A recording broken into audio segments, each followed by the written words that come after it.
Hello everyone, how are you all? I hope you guys are doing well. So guys, welcome back to our channel and start करेंगे अपना आज का session. तो आज के session में हम लोग डिस्कस करने वाले हैं एकदम न्यू टॉपिक और जो कि है आपका क्विज ऑन करंट अफेयर्स। तो आपकी जो करंट अफेयर्स होते हैं उस पर हम क्विज करने वाले हैं और ये जो करंट अफेयर्स हैं ये आपके जुलाई मंथ के ही है। तो जुलाई मंथ में जो कुछ भी नया डिस्कवर हुआ है, जो भी आपके करंट में चल रहा है, उसकी बेसिस पे हम टॉप 10 क्वेश्चंस डिस्कस करेंगे। इन 10 क्वेश्चंस के थ्रू आपका करंट में काफ़ी अच्छी जो है वो पकड़ हो जाएगी और ये करंट आपको all competitive exam point of view के अकॉर्डिंग बहुत ज़्यादा हेल्प करने वाले हैं। तो वीडियो को विदाउट स्किप किए लास्ट तक ज़रूर देखें ताकि आपसे कोई भी इंपॉर्टेंट क्वेश्चन यहाँ पर मिस ना हो।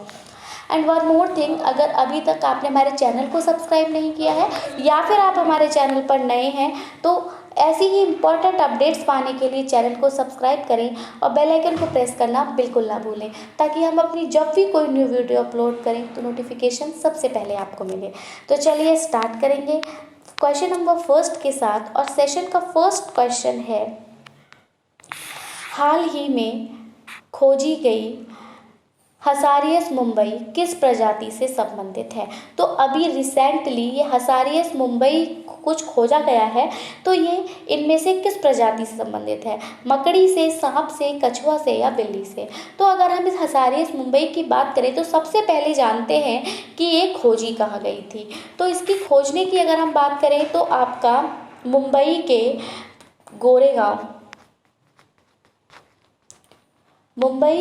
गोरेगांव ईस्ट में नदियों के पास, ठीक है। तो मुंबई का जो गोरेगांव ईस्ट है उसके उधर जो है कुछ रिवर्स हैं, तो उन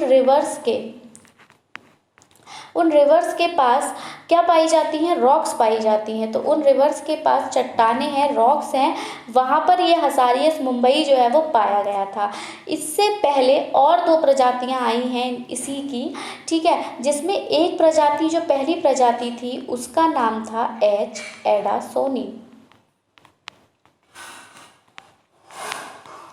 दूसरी प्रजाति थी उसका नाम था एच केजेलेरूपी, ठीक है। और अब ये तीसरी प्रजाति खोजी गई है जिसका नाम है हसारियस मुंबई। ये जो हसारियस मुंबई है इसमें आपकी लगभग 600 पीढ़ी हैं और 6000 से अधिक प्रजातियां जो है वो इस हसारियस मुंबई में वर्णित हैं।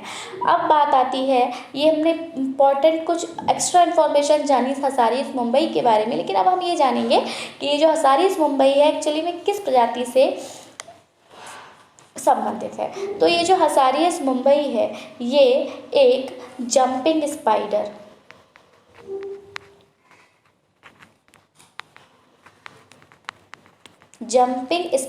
की एक नई प्रजाति है।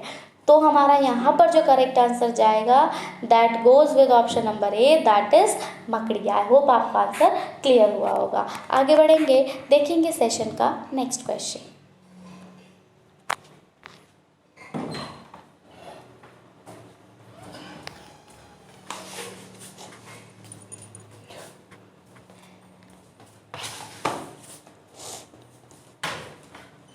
क्वेश्चन नंबर सेकेंड है, पिकॉक सॉफ्ट शेल कछुए या निल्सोनिया फॉर्मोसा किस देश में पाए जाते हैं। अब यहाँ पे आपसे पूछा है कि पिकॉक सॉफ्ट शेल कछुए और निल्सोनिया फॉर्मोसा ये इनमें से किस देश में पाए जाते हैं, म्यांमार में, भारत में, इंडोनेशिया में या फिर श्रीलंका में।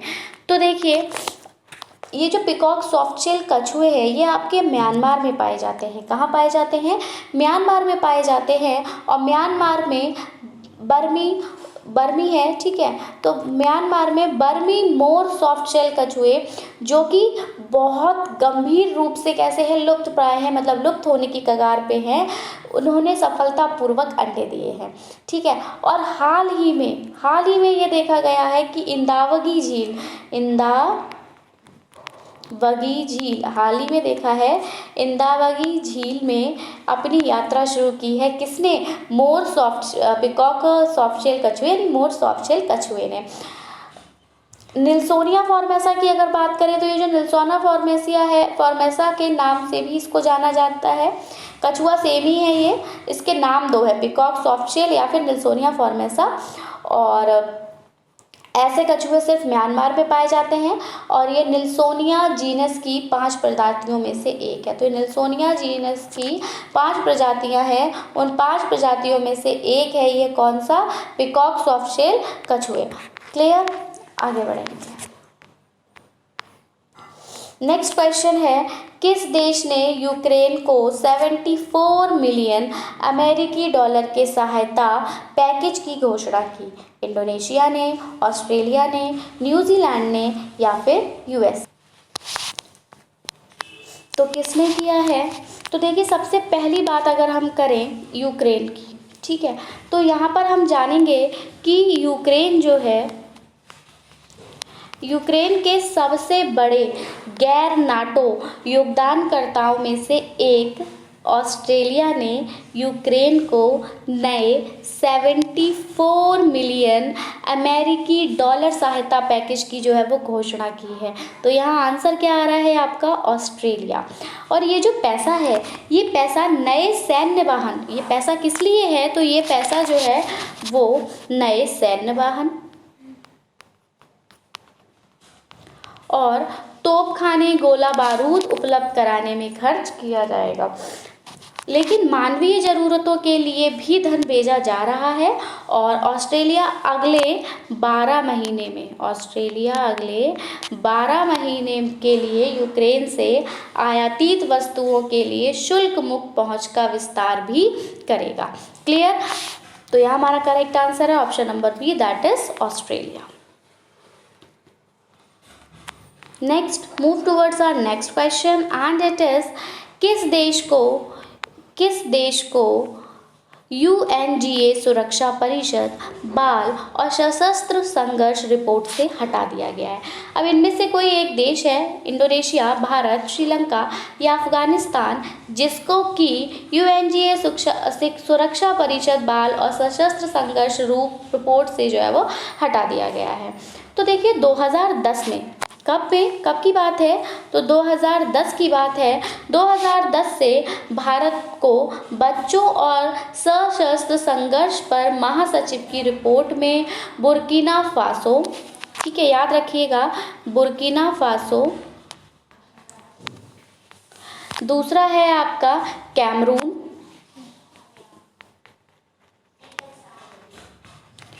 नेक्स्ट है आपका लेक चाड बेसिन, नाइजीरिया है, पाकिस्तान है, फिलीपींस है। तो ऐसे कुछ अन्य देश हैं जिनको शामिल किया गया है। तो बच्चों की सुरक्षा बढ़ाने के सरकार के प्रयासों की अगर हम बात करें तो इन प्रयासों के परिणाम स्वरूप वर्तमान में संयुक्त राष्ट्र महासभा सुरक्षा परिषद बच्चों और महासचिव की सशस्त्र संघर्ष रिपोर्ट में किसका उल्लेख नहीं है? तो अभी हमने देखा किसका नहीं है, तो भारत का नहीं है, ऑप्शन नंबर बी यहाँ पर करेक्ट हो जाएगा। जबकि इंडोनेशिया का है, श्रीलंका का भी है, अफगानिस्तान का है, Burkina Faso, Cameroon, Lake Chad basin, Nigeria, Pakistan, Philippines. Clear, आगे बढ़ेंगे, देखेंगे next question and it is, कौन सा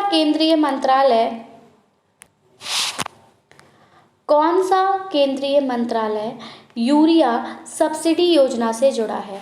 यहाँ पर आपको 4 ऑप्शंस दिए हैं, रसायन और उर्वरक मंत्रालय, कृषि और किसान कल्याण मंत्रालय, MSME मंत्रालय या फिर वाणिज्य और उद्योग मंत्रालय। तो इन चारों में से कौन सा केंद्रीय मंत्रालय यूरिया सब्सिडी योजना से जुड़ा हुआ है? तो देखिए यहाँ पर हम बताएं, प्रधानमंत्री नरेंद्र मोदी की अध्यक्षता में, किसकी? प्रधानमंत्री नरेंद्र मोदी की अध्यक्षता में आर्थिक मामलों की कैबिनेट समिति ने कितने? तो कैबिनेट समिति ने 3,70,128 करोड़ रुपए के कुल परिव्यय के साथ किसानों के लिए अभिनव योजनाओं को एक अद्वितीय पैकेज की मंजूरी यहाँ पर प्रदान की है। तो CCEA ने किसानों को करों और नीम कोटिंग शुल्कों को छोड़कर 242 रुपये प्रति 45 किलोग्राम बैग की समान कीमत पर यूरिया की निरंतर उपलब्धता सुनिश्चित कराने के लिए यूरिया सब्सिडी योजना को जारी रखने की मंजूरी दे दी है। अपशिष्ट से धन के मॉडल का उदाहरण देने के लिए बाजार विकास सहायता MDA योजना के लिए 1451 करोड़ रुपए स्वीकृत किए गए हैं। तो यहाँ हमारा जो करेक्ट आंसर जाता है वो किसके साथ जाएगा? रसायन और उर्वरक मंत्रालय, option number A. I hope आपको इससे संबंधित इंफॉर्मेशन भी समझ आई होगी। आगे हम बढ़ेंगे क्वेश्चन नंबर 6 पे, जहाँ पर आपसे पूछा है कि जिजाई आर्म्स किस देश में विकसित किया गया है? भारत में किया है, जापान में किया है, दक्षिण कोरिया में किया है या फिर USA में किया है। ठीक है, तो देखेंगे जापान का जो टोक्यो विश्वविद्यालय है वहाँ पर वैज्ञानिकों की एक टीम ने जिजाई आर्म्स विकसित किया है। कहाँ? जापान में। ठीक है, तो ऑप्शन नंबर बी करेक्ट हो रहा है।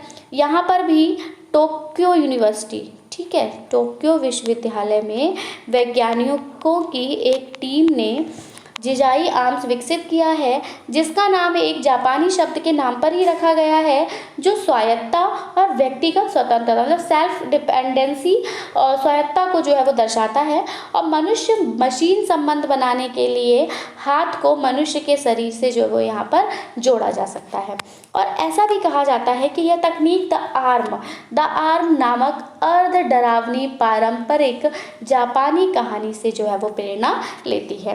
क्लियर? तो यह हमारा करेक्ट आंसर है option number B, that is Japan.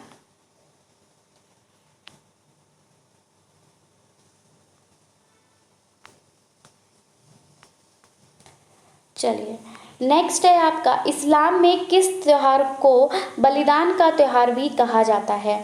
Ramzan को कहा जाता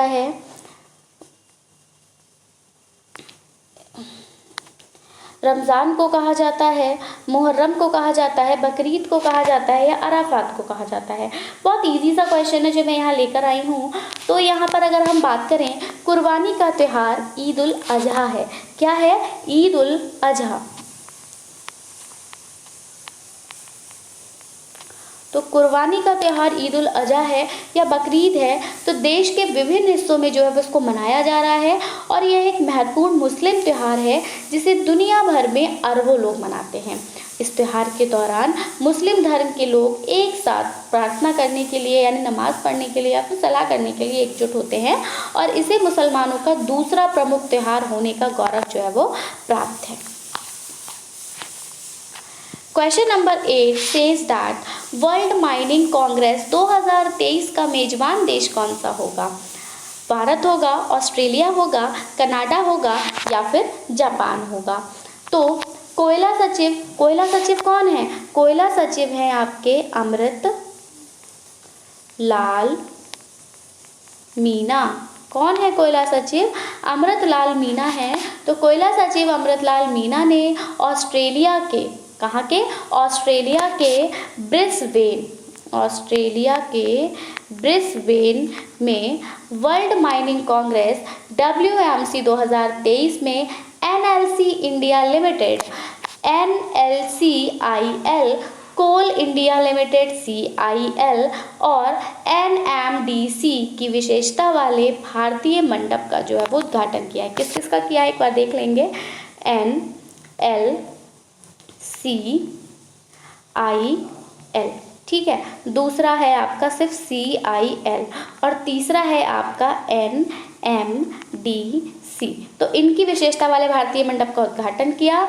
और ब्रिस्बेन में आयोजित होने वाले इस कार्यक्रम में खनन और बिजली उत्पादन क्षेत्र में ज्ञान और प्रगति साझा करने के लिए दुनिया भर के उद्योग जगत के नेता, विशेषज्ञ और संगठन एक साथ आए हैं।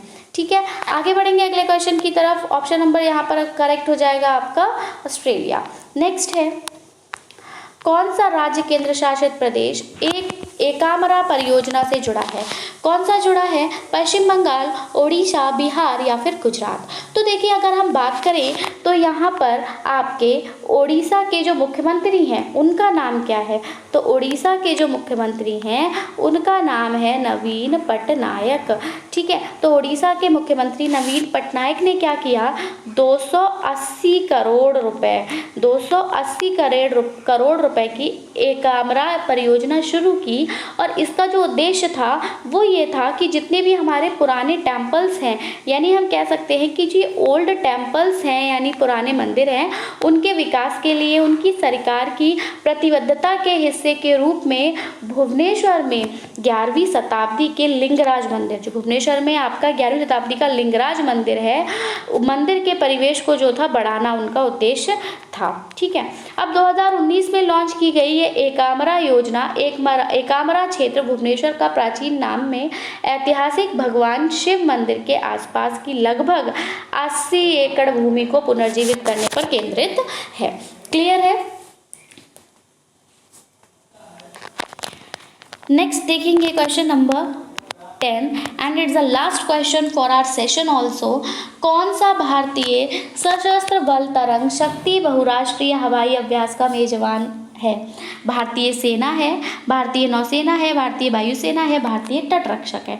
तो कौन है? करेक्ट आंसर जो है दैट इज भारतीय वायुसेना, ऑप्शन नंबर सी। भारतीय वायुसेना तरंग शक्ति नामक, ठीक है, भारतीय वायुसेना ये जो तरंग शक्ति नामक एक बड़े पैमाने पर बहुराष्ट्रीय अभ्यास की तैयारी कर रही है, जिसमें 12 देशों की वायु सेनाएं जो है वो शामिल होंगी, जिसमें 6 देश अपने विमानों के साथ शामिल होंगे और बचे हुए जो 6 होंगे वो पर्यवेक्षक के रूप में शामिल होंगे। ठीक है, और यह अभ्यास भारत में आयोजित होने वाला सबसे बड़ा हवाई अभ्यास होगा। इसका उद्देश्य भाग लेने वाली वायु सेनाओं के बीच सैन्य सहयोग को मजबूत करना है और संयुक्त अभियानों में अंतर संचालनीयता और तालमेल को जो है वो बढ़ाना है। तो आई होप आपको सेशन पसंद आया होगा। सेशन पसंद आया हो तो वीडियो को लाइक करें और अपने फ्रेंड्स में शेयर करें ताकि उनको भी इसका बेनिफिट मिल सके।